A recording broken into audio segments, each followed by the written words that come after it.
It's easy to look around and notice everything wrong in your city. In this podcast by Every Neighborhood Partnership, join Grace and Andrew as they invite friends, activists, pastors, leaders, and city workers to discover what's good in the neighborhood. Join us for insightful conversations that will encourage you to see your city and its people in a new way.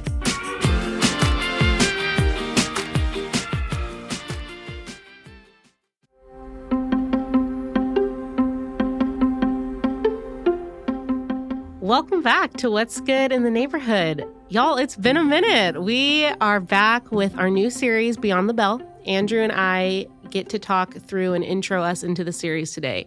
We're going to talk about all kinds of things regarding schools, our own personal experiences with schools, and then how our work at EMP has defined or redefined the way that we view the work that we do within public schools here in Fresno. And so we talk about our personal history with school choice, and then even just as parents, what it looks like for us to make decisions on behalf of our kid.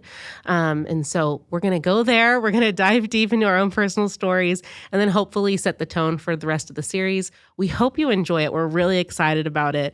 There might be some hot takes. Join us.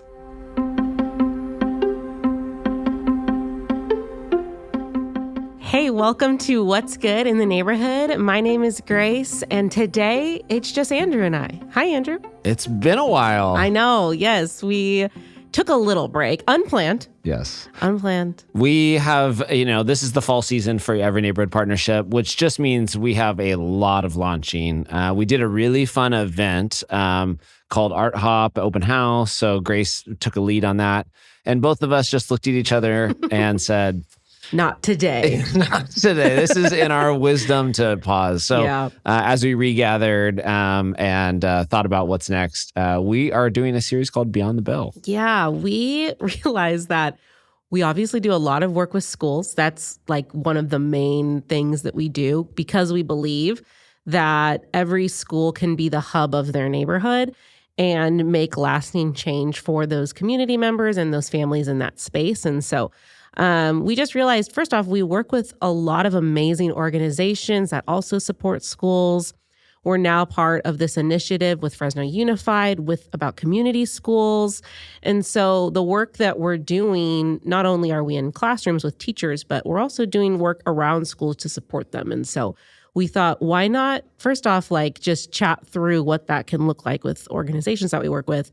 But then what are some of our takes, our opinions on schools, not only our public school system, but schools in general and our kids. So we thought we'd dive into some of that.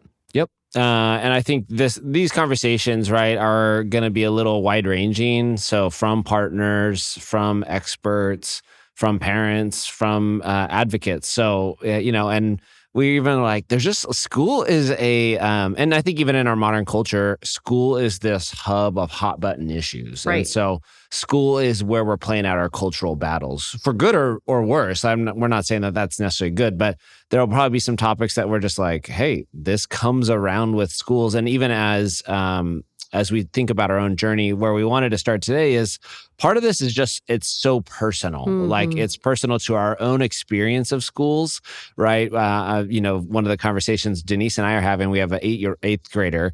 And with that comes, where is he going to go to high school next year? Mm. And the experience that my wife had growing up was country school. You're with the same people from kindergarten to high school, really. They had a junior high, but those same kids went to high school. Yeah. And I moved a lot, different experiences. And in Fresno Unified especially, you can go everywhere, anywhere. And so it brings up all these other, my experience, my kids' experience. EMP really thinks about place and racial dynamics and what's investments in our city. And all of it is at play as we think about school. So we're going to have some conversation around that. Yes. I was just going to say, I think it hits close to home personally for us. We both have school-aged kids. Yes. Yeah. Which I think when you're a parent, that changes the conversation, right? For anybody, people listening to. But then for people that don't have kids, we care about schools because they shape our neighborhoods, they shape our culture, and then we care about the next generation. How are they being educated? We talk about tech in schools, lack of tech in schools, school safety now is a huge conversation. So there's so much that we could talk about because it shapes our society ultimately. And so people have big opinions on things that, not only are they our personal futures, our children, but they're also like, no big deal, just the future of our city. Yeah. So let's maybe start off on maybe that more personal note. So even as we ask questions, you're going to hear them coming from our lens, right? One of the things we always talk at EMP is like everybody just brings their lens to a conversation. That's not good or bad. It just is. We just need to acknowledge that. So maybe Grace, give me a little context, like what has been your own, experience in school when you were growing up? And then what are the dynamics at play as you even think about now school for your kids? Yes. What decisions have you made? What wrestles have you had to go through? Yeah, I kind of have an interesting story with that. So it was just me and my mom till I was 8, single mom. And she put me through private Christian education by herself. Wow. She was running a daycare out of her home. And so I got, it's the 90s, so different and different tuition fees. Nonetheless, she was paying for me to go to school. Yeah. And so that was always framed up to me as something to be proud of, that, she put me through preschool and kindergarten and first grade all by herself. And so was that school that you went to, was that a far away? Did it take a long drive? Was it pretty close? It was pretty close, which was actually right across the street, which was a blessing. And I also think part of it, it was just me and her. So I think she also wanted me pretty close. And then when my mom got remarried and had my brothers, they continued that. So we all went through private Christian education, and it was not because we were very well off. My parents really sacrificed to do that. It was a value thing for them. I remember months where my parents looking at each other like, we might, maybe not next month. Yeah. Like, we might need to send you somewhere else next month. My mom worked as the home ec teacher to make sure that my tuition was discounted. She would be a teacher's aide. They just sacrificed because they believed in it. And I had an amazing experience. I loved my experience. I can look back now as an adult and realize it fully shaped me. It changed the community that I was surrounded by, the socioeconomic context. Yeah, I was surrounded by, but I loved it. As a child, I loved it. I loved my teachers. It was great all through high school. What do you think from the elementary and then even the high school experience? Like, what were the values or the experiences your parents were really trying to get at? Like, what was the, is it the Christian faith? Is it, safety? Is it the small school environment or all of it? Or I don't know. I think probably their driving force was the Christian environment, 100%. My mom was a pretty new believer when I was born. So I think that really shaped. She wanted me to learn about Jesus and maybe felt a little ill-equipped to do that. And so that it would not, she just had the support of a really small community to do that with me. And so, and it worked, honestly. It's funny, Pickersfield Christian High School, where I went, is a good school. As far as Christian schools go, they do a really great job of exposing you to all different kinds of things. And that's not true of every Christian school. I heard it explained one time, Christian schools either go really, really far on the dogma and really low on the academics, or really high academic and low on dogma. And so, it becomes more of a historical thing. And I had a good mix. So dogmas like doctrine, theology, all that kind of stuff. Yes. Even just Christian cultural stuff, So I feel like I had a really good mix and I had good teachers. And I took a philosophy class my senior year. We talked about ethics. I wouldn't trade that. That being said, it fully shaped how I viewed it. I loved it. I loved the small school. I graduated with 80 kids. Yeah. So 80 kids. Yeah, it was That's we awesome. knew everybody. Yeah. You knew all their parents. It was great. Then I got married and my husband's walked to his public school, lived a half mile from every school, but loved it, deeply rooted in his neighborhood, played all the sports. His parents are well known. in that space because of his schooling. And so loved his public school experience. So it was fun, one of those like early debates we'd have when we got married, like, where are we going to send our kids? Because we both had good experiences. So that's like quick. Yeah. Yeah. What about you guys? So my experience, I grew up in Bakersfield, California as well.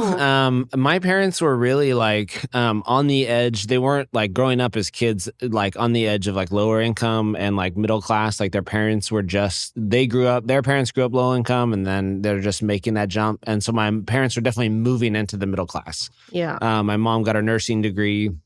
And so they really wanted to put us in every new school and the best school system. And so like the choices my parents were making was to move to the suburbs, move to new developments. And that went from elementary to high school. So I moved a decent amount for that. And so went to a brand new elementary school in Bakersfield, in Northwest Bakersfield. But I could walk to school, had a very close neighborhood experience, but very suburban, and then the same for junior high and high school, went to the brand new Liberty High School in Bakersfield, and very suburban and very car centric. And I think those experiences for me were positive. Like I had a really great experience in high school. Now doing the work that I do with EMP, like, I grew up in the Clovis of Fresno, right? And I went to high school in the Clovis of Fresno. Yeah. Yes. Yeah. So I think that those are like unique experiences, and that like these were a lot of families, and where we lived was not the nicest area of town, but it was the area that everybody's trying to get that like upper mobility. Yep. And so, it did, for Bakersfield, we didn't have a very diverse. I played basketball, so I played basketball with the two black guys, that went to Liberty High School. Not a very diverse school, but an opportunity, I think, I was always in public school. I was a good Christian boy too. Yeah. So I did the Bible club and, FCA club and all that kind of stuff as well.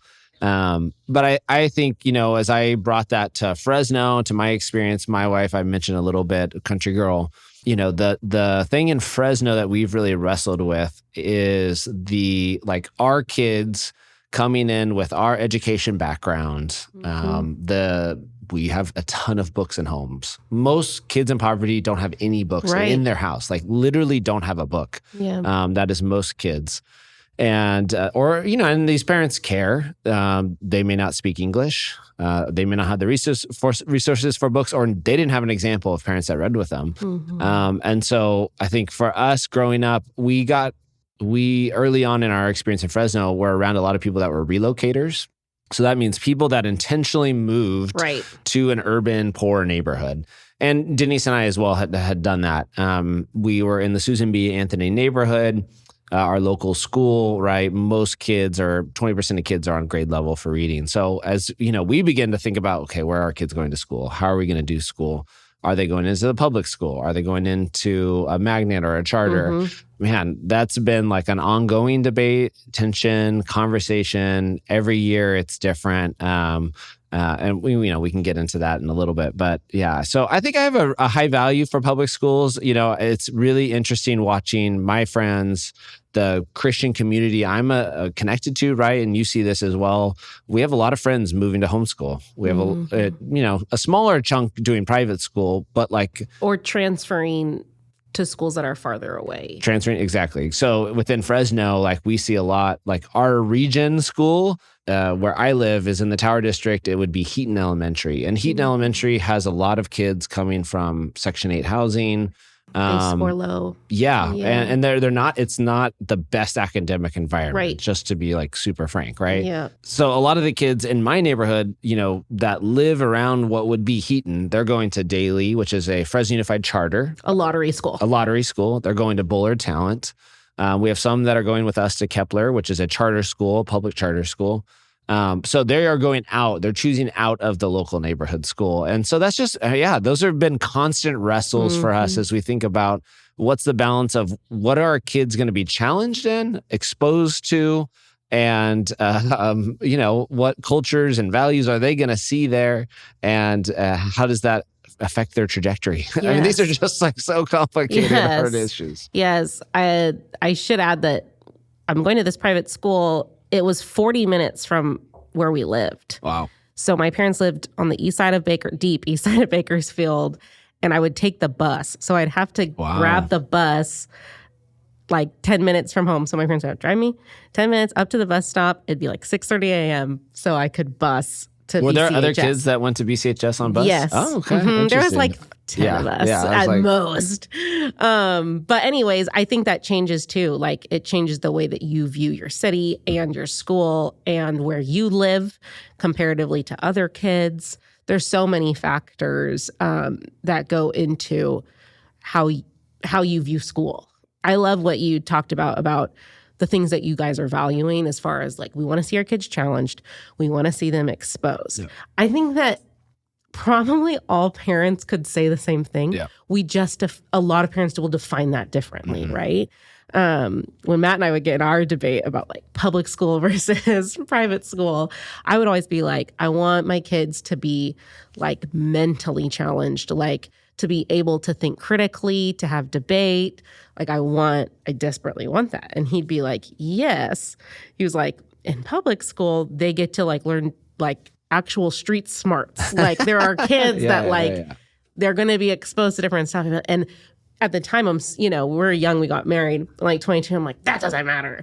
So it's just funny, like the things that you bring into the conversation as a parent when you think about schools. And we both know parents that are making huge sacrifices, 4 kids going to 4 different schools or, 3 kids going to 3 different schools around Fresno Unified just to meet the needs of their child. So I think, question to tee up, like as you think about your experience, what you've now seen working at EMP, having conversations with people, are all schools equal? Is every school have the same upward mobility? Like education used to be the great leveler, right? Yes. Like if every immigrant parent is like, get a degree, go to school, get a degree, go to school. That's always been the narrative in America. Is that still true? Do you see that as we do our work at EMP? How does where you live affect your school choice or your school success or the quality of school? Like, what do you see, positive or negative, right? Like some of it is just naming what is. That question reminds me of, I forget the episode number, but we had a conversation with Ivan and Carl, and he was talking about how we define safety and success and how, depending on how you grew up in your worldview, you define safety differently than maybe the urban poor. Yeah. The question is kind of similar for me. No, not all of our schools are created equal. I think sometimes, though, you can easily take the framework of like, well, then every school should get the resourcing, funding, and should all operate the same as whatever, fill in the blank, your best school in North Fresno that you can think of. Well, what do we lose out on then? Because I can also go down in the work that I've seen at EMP too. There is so much community engagement, cultural appreciation that happens in schools like Olmos Elementary. They're deeply rooted in this place, and their parents show up because they care about their kids. But we can easily make judgments if you don't come from that environment and go, well, they need what we have. Yeah.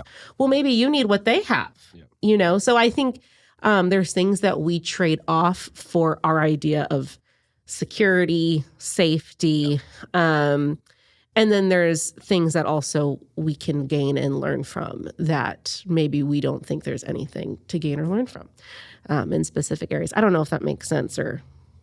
No, I think you're getting at the wrestle there. I think that the thing I've seen and observed, there's always a standout school, a standout principal that's bucking the trends of the system, that's bucking the outcomes every other school around them is getting. By and large, though, the school outcomes of a neighborhood are reflected in its demographics. And I think like the story and the narrative that we know to be true that we've seen over and over in Fresno is that the school is emblematic of the problems that, that neighborhood has been dealt. And so when there's high poverty in a neighborhood, school outcomes are going to be worse. These are just tied correlating factors, right? And so the reality that you can move to North Fresno, to Clovis, to get a higher achieving school is just true. Mm-hmm. And I think I just the reality of that, the sadness of that, that just should not be the case. Right. Like, Lord, that makes me want to cry out and just mourn, because that should not be the case. That should not be how our world operates. And you'll get better outcomes for your kids academically. Yes. And that's Joyce, better opportunities, Joyce has shared this experiences. with us as a staff and even as a mom, right? Single Black female. She's like, if my kids are succeed, I got to move to Clovis. And like, I got to put them in a good, high achieving school. And her kids are amazing. They are succeeding, and she's not wrong to know that place matters for your kids' futures outcomes, because, we do not have our world does not operate of just like you try hard, equal opportunity for all. It just doesn't. The outcomes, kids that are growing up in these urban poor schools and neighborhoods have worse outcomes. And like, that's just the future. That's the sad reality I don't want to name, but we have to name here. Yep. And so how then do we create schools that, man, they help every kid across socioeconomic, across any barrier, overcome that barrier? Yep. Obviously, that's the fruit and the soil of which our work grows. We want people to reinvest in those neighborhoods, provide additional support, provide additional skills and resources and tools to link their future with the future of those kids, right? Yep. But yeah, that's part of the reality. Yeah. I also think something that maybe gets overlooked or, we don't think about as schools. I think we do a good job of, engaging that here at EMP, but it's parent engagement. Yeah. That is so big. And we talk a lot about the kids. What do the kids need? And it's often, what does the family, need? How can we resource this family to not only feel like this is a safe place for me to send my kid, but I'm welcomed here on this campus. I can volunteer. I can participate. That's so valuable, but I don't think a lot of schools or people who are thinking about schools think that way. Unfortunately, because there are parents that actually aren't there are guardians and parents that aren't doing what they should be doing. The school has to become this place of protection for kids. That is such a shame for me, because we miss out when we don't engage the whole family. And I think that like grades suffer, kids suffer, schools suffer, because then it becomes admin against parent. Yeah. Well, and that's a good word that it's not what we don't want to do, and what we see happening even at EMP is we see the school being blamed for the problem of everything, right? So now the school is a social worker. Now the school, there's a great blog. I'll link to this blog that shows what schools are now over the decade, every decade, we add a new responsibility to schools. They're the place of healthcare. They're the place of mental health care now. That's like all these responsibilities are getting, that's why community schools as an initiative is happening, because we are recognizing they are a spearhead into the family. But that does not release responsibility, focus on creating healthy whole people, individuals, parents, guardians, all that. So, yeah. Yes, exactly.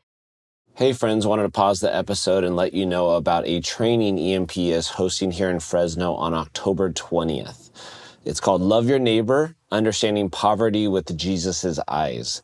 It's really going to be an engaging workshop. We're going to talk about the complex causes of poverty, how scripture calls us to respond, and whether, this is a new conversation for you or something you've been involved for a long time. I think you're going to come away equipped and inspired to respond to the world in Jesus's way. So we're excited about it. Again, October 20th at the Garage Church, 6 to 8 p.m., $10 cost. You can look at our website or social media for more.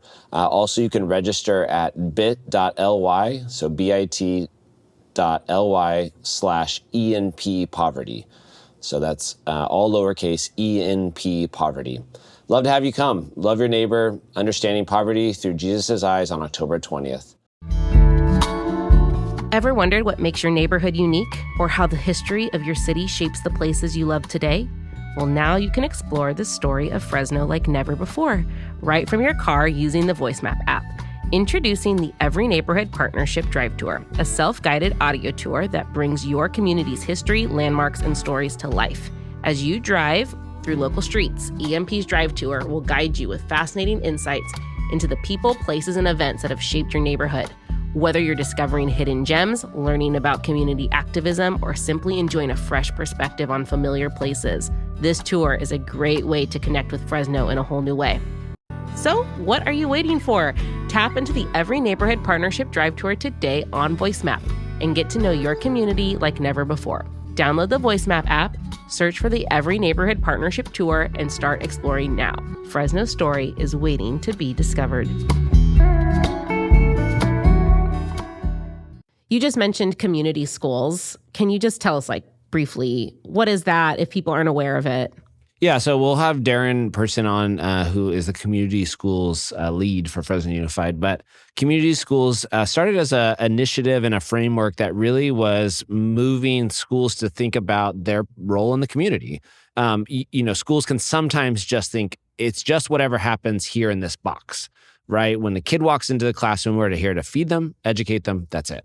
And a community school is beginning to say, hey, what is going on in the neighborhood, and what is unique about this community that we actually get to learn from and be a part of. So you kind of mentioned it, that sometimes they're just cookie cutter. A school should not be cookie cutter. It should address the needs of that neighborhood.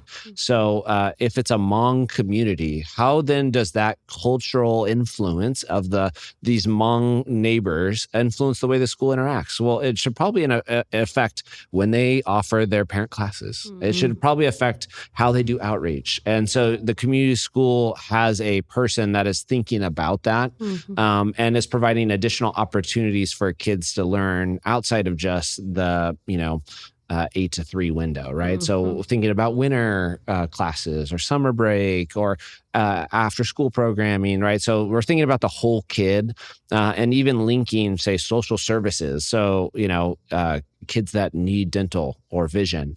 A community schools coordinator is thinking of, how do I bring in these outside resources to be a resource here at the school? So, when EMP heard about that idea, I was like, this is what we've always been about, Yeah. Well, and it's a good term for us to even just mention in this in this first episode, because we'll have most of our guests will probably hearken to it. And so I'm glad that we just took the minute to go over that. Man, I'm even just reflecting as we close here about our own personal experiences, how different they are, but also that both of our faith informs our decisions. And whether we do it for our own children or we're doing it on behalf of other kids or on the other parents' kids, there is, choices that we all have to make. And I think we now, in 2025, we have the luxury and privilege to make decisions based on our personal kids' needs. And I hear that a lot from parents that are doing the 3 school drop-off is I'm trying to meet the need of each individual kid. That is a privilege. That is a luxury. And so what do our work here at EMP is that whether it be the Community Schools Initiative, our literacy mentoring, our nutrition and garden program, is that we are going to try to provide programs, resources, interventions for kids so that they can be fully resourced where they're at, regardless of whether you live south of Shaw or north of Shaw. That's why we exist, is so that kids like mine and kids like yours, our kids, the kids that we serve, get the same opportunities and access. So it's funny how, even though our choices are different and the decisions that we make on behalf of our families are different, we both care really deeply about, end of the day, the kids of Fresno are, they're loved equally and equitably. Yeah, no, that's a good word. I think there is no right choice, right? So I think even as we poke and prod in this upcoming series, there is not a right choice. Every family, you're accountable to the decision you make. I think it's really, I know we just did an interview with Erin, and she mentioned even too, in the choices we make, we're always making trade-offs, right? We're always, to give our kids choices to go to different schools also means now we got to be chauffeurs. Yes. And then we dislocate from our local neighborhood, and that's a cost. Yes. Will we just be honest with the costs and the trade-offs, right? Mm-hmm. To go to private school has amazing benefits. It has losses. To go to a charter school, or our 2 oldest go to a magnet school, Baird, it's amazing. Our kids are getting challenged every day. And it has a lot of trade-offs too, and a lot of downside. And so, man, are we willing to consider that for the whole? And I think that's a conversation that schools bring up is we want to think individualistically in America, and it also is about us and about all of our kids. So, this will be a fun one. I'm looking forward to it. Some hot takes. Yeah, there we go. All right. Thanks for tuning in. If you want to find out more about EMP, you can visit us at everyneighborhood.org or follow us at EMP Fresno.